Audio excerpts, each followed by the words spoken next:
Wala nang maiuwing kita sa pamilya sa mahal ng gasolina.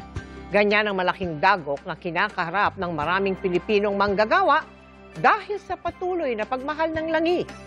Bukod sa sektor ng transportasyon, problemado rin ang maraming mangingisda at magsasaka.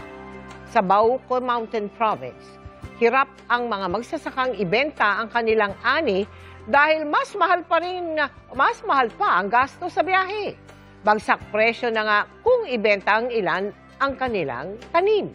Bilang suporta, tumungo ngayong araw sa Mountain Province ang team ng GMA Kapuso Foundation para maghatid ng tulong. Bukas, mga mangingisda, fish vendor at tricycle driver naman sa Cardona, Rizal ang hahatiran ng tulong ng Operation Bayanihan.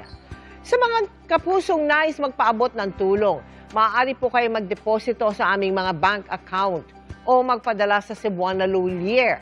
Pwede rin ho online via GCash, Shopee, Lazada, Globe Rewards, Metro Bank Credit Card at Palawan Pay.